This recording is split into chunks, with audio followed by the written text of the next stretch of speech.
Hello YouTube, it is Champion DJK coming at you again with another video, and today we've got some Mini GT. I love Mini GT. They're fantastic. They are definitely up there in my favorite brands list. 100%. So, just love them. I got a quick video for you today. 5 models, just 5 models. We're going to go through my 5 most recent Mini GT pickups. So I just want to get these things open and I want to check them out. So we're going to do that together. And we've got some pretty cool ones here. One that's very much particularly desirable, which would be, of course, Roxy, the AO Racing Porsche. So we got that one to check out. We'll do that last, of course. We're going to get the 2 little boxed ones here first. We've got, let's actually start with the Lamborghini Revuelto. I don't even know if that's the right way to pronounce it. It's in Verde Selvans, not Verde Mantis. Verde I don't know, Selvis. It is a, it's green is what it is. Let's go ahead and open that up real quick to start us off today. I think the original Mini GT release of this was in a blue, and I didn't really care for it all that much in blue. Let's see how it looks in green. I think they put it out already in red as well. So let's go ahead and get it out. If you're not familiar with Mini GT, that is just a shame, honestly. The packaging's awesome because it's got a storage solution built right in. You can take the car out, put the car back in, put it back in the box. Storage solution, that's awesome. Quality of the models are typically very, very, very good. Very low frequency of quality control issues. I have hundreds of these in my collection now. And very rarely do we see some quality control issues. So, there you go. Let's take a look at the detail. They have metal bodies, metal bases, rubber tires. They always roll. Pretty much always will roll. And they do not have, the only detail that they're missing that people do point out from time to time is they don't have brakes visible through the wheels. They don't do that. They favor rollability over having that feature. But it was rumored at one point that they were going to start doing it on some models. So we'll see if that ever comes to fruition. I think they had prototyped it anyway, but I don't know. But anyway, here's a Lambo. And it's pretty nice. I mean, it's, I hate to say it's basic compared to some other Mini GT models, but it's a great representation of this particular Lamborghini. So you either really like this Lamborghini, and if you do, you're going to like this casting because it appears to be very accurate. If you don't like this car, you're not going to really like the casting or really enjoy it and probably won't pick it up. So I'm a fan of Lamborghini, so I pick up a lot of Lambos. I tend to like them, pretty much the style of them and stuff like that. I like how wild they look. More into like older Lambos than I am newer ones, but you know, in general, older supercars are more exciting than like your newer hypercar. But very cool. It's got, again, nice detail there. You can see the engine right there, and you know, pretty cool detail all around. Little Lambo logo right up front. The color is pretty awesome, and nothing to complain about there. Just put this box back together. But yeah, pretty good. By the way, the mirrors too are usually a rubberish compound, and so they're not stiff, which makes them a little bit more difficult to like break off. The other thing you'll find with Mini GT is often the interiors are quite detailed from a molding perspective, but they typically, a lot of the times, unless they're like a convertible or something weird like that, I don't even know if they really make many convertibles, that they're just going to be black in there. There's not going to be like a painted detail in the interior. But that's what keeps the cost of these things, you know, affordable. And I think bang for the buck, these things are just fantastic. So you're looking at anywhere between $10 and $20, depending on what the car is sometimes. Some of the racing cars or the racing stuff tend to cost a little bit more. This Lamborghini would be one of the more basic models. So it would be basic in terms of licensing. So it's going to be a little bit less expensive, typically around the $11 range. Oh, so let's go ahead and open up this one next. So this is the Mazda AZ1 Liberty Walk LB F40 2024 Tokyo Auto Salon in white.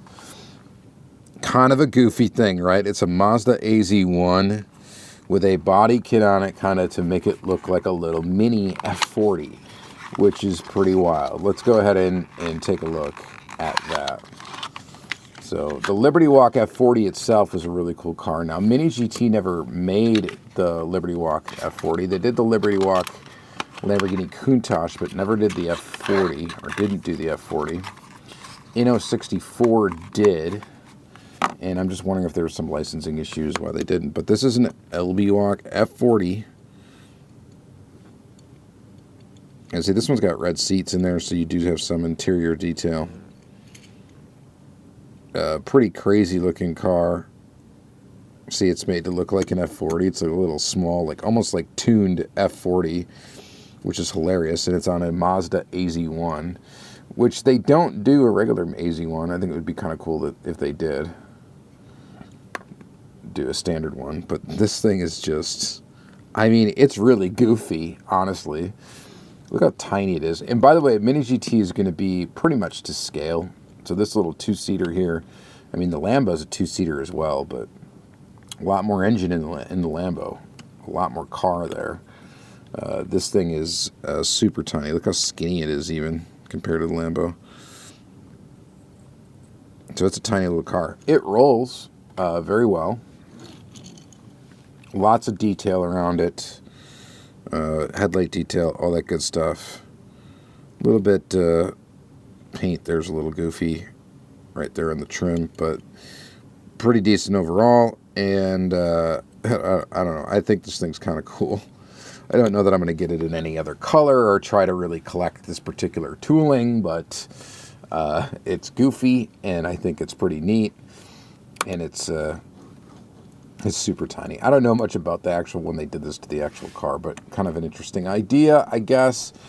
That's kind of a love it or hate it kind of thing, I think. Or maybe not. I don't really love it or hate it. I kind of like, I guess I'm kind of in the middle on it.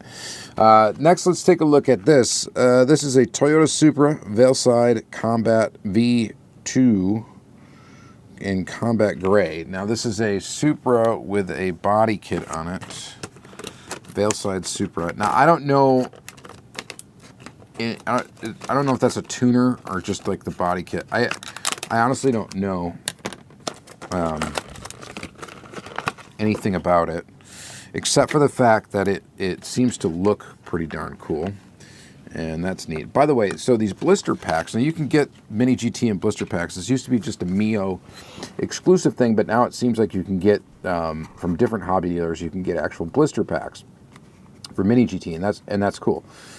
They do come, however, with the box inside of the blister pack that also has a little plastic insert so that you can store this car in this box reliably. So that is a great thing. That is an excellent thing. Yeah, got a tire that came off the rim a little bit, so we'll fix that real quick. And I mean, it's cool looking. I think this is a cool looking Supra. I don't hate it. I like the color. I think the color's really nice. They call it Combat Gray, but it's kind of more, I don't know, silver poly kind of look. Veilside Combat. I mean, it's pretty nifty. Again, lots of detail in there, and the thing rolls. The wheels are cool. The rims are cool. 1993 Toyota Supra used under license. So this does have the both the licensing. Over a stock Toyota Supra, I think this thing looks pretty awesome. It doesn't really ruin the original look of the car. It kind of just, I think it accentuates it kind of in the right way, and I think it's pretty nifty. I don't know how other people would feel about it. And like I said, I don't know the real deal with this car. I mean, if it was really like a tuner car where this is, who knows? This is a Supra with like 1,000 horsepower. I have no idea. someone in the comments will definitely make those corrections or give us that knowledge, you know. And even if you don't know it, someone just chat GPT it for us and put it in the comments. Right? You could do that. But anyway, quite detailed and quite good looking. I think it's nice. I like it. Obviously, I like it, or I thought I would like it. That's why I picked it up. So I buy all my own Mini GT. Every once in a while, I get a deal from my buddy's SC Diecast, and that is the case for one of these models at least. So, and I like to shout them out when I do that. But really, I purchase all these. So, you know, I'm not going to buy something I don't think I'm going to enjoy or think I'm going to want to add to my collection. So in that way, I guess I am a little biased because I purchased it for myself for the reasons of I already liked it before I even bought it. So, you know, why would I buy something I'm not going to add to my collection? Which would be fun. It would be awesome if I could get Mini GT for free all the time when they came out. That would be so awesome. I mean, I would collect every single one, but, you know, then we'd probably get some of them and be like, ah, this is kind of boring, this is kind of that, this is kind of this. But, all right, next is the Autobox Super GT Nissan Z GT500 number 3. Motul Z NDDP Racing 2023 Super GT Series. So, Mini GT does racing licenses, and they have the Super GT license, which is really cool. And they also have IMSA, which is going to be Roxy, of course, behind you. But they got Super GT license. They have some F1 licensing. Lots of cool stuff. So what makes that awesome is we get actual, like, legit replicas of race cars. And that is awesome. That is really, I think, where Mini GT currently, like, really shines, is in their actual, like, race cars. So they've got stuff like this. They've got rally cars. They've got, you know, this type of race car. They've got F1. They have some vintage F1 and more of that to come, which is going to be really cool. But Mini GT is just a fantastic brand with just an unbelievable amount of cool stuff, cool cars to collect. And it's kind of like just having a Forza garage, you know, Forza Motorsport or Gran Turismo Motorsport, like your garage represented almost in 1/64 scales, kind of like the way you could attack collecting Mini GT is what it seems. And there's just more and more cool stuff coming out day by day. You're going to see some more American cars coming out too. Particularly, there's a Mustang, I think Mach 1's coming out. It's part of the James Bond thing. So that whole deal, that James Bond licensing, has caused them to release some cars they probably otherwise wouldn't have, which is really awesome. And look at the big wing on this thing. That is just a massive wing on the back of this bad boy. But anyway, nice details all the way around. It rides super low to the ground, but it still rolls. And again, the detail is just fantastic. And they have a couple different versions of this particular tooling in different liveries. I should say this particular car. I'm sure there's little changes here and there in the tooling, but this thing is very cool. Like it quite a bit. I think it's awesome, and I love adding another car to, like, my race car collection. I think that is just so much fun. So we'll put that back here, and then we got our grand finale here today is the Porsche 911 GT3R number 80, 2023 IMSA Virginia Roxy AO Racing. Now this particular Mini GT, hobby dealers marked this one up right out of the gate. So I don't think that Mini GT has any, like, suggested retail, so, like, there's no rules, I guess, for how much a hobby dealer can charge for these. So these went at a premium immediately, okay, right away. These things went at a premium. And of course, Roxy is the girl version of Rexy.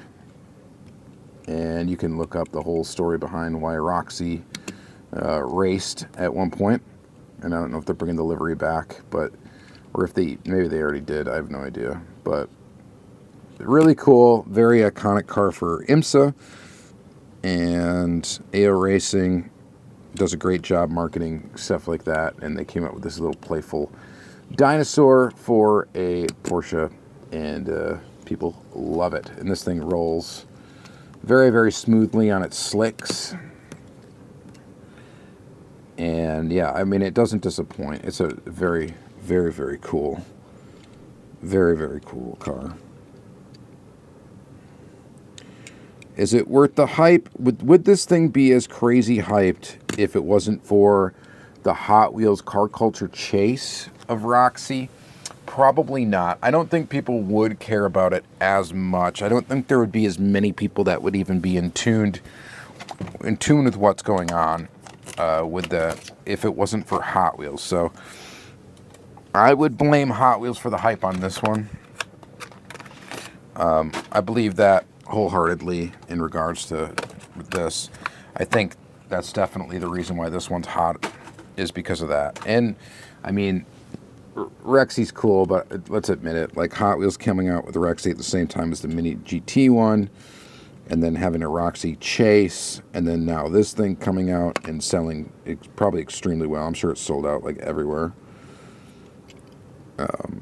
You know, makes some sense. There's some Mini GTs, by the way, some older ones, and if you're not collecting these because you think they're not going to appreciate in value like a Hot Wheels will, or it won't be as desirable, I'm here to tell you that that's simply false. There are some older Mini GT models that have gone kind of crazy on the secondhand market. So, because, you know, they're just not made anymore and people want them, and, you know, this Mini GT's hot like that. So, you got to think about it. If I had the opportunity, when I got this, I got this from my buddy Jay, it just charged me basically what he paid for it. If I had the opportunity to get multiples of these, it wouldn't have been a bad idea to grab a couple, because down the road, these things will definitely sell at a premium, 100%. Not all the models will, but there will be some that will definitely appreciate in value. All right. Anyway, you guys, thank you guys very much for watching. This will be in the premium / import diecast playlist, where you can check out all sorts of premium diecast 1/64 scale content. Of course, subscribing to the channel would be awesome if you haven't done that. I would appreciate it.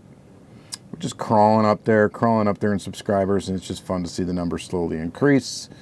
Yeah, but above all, thank you guys for watching, and have a great day.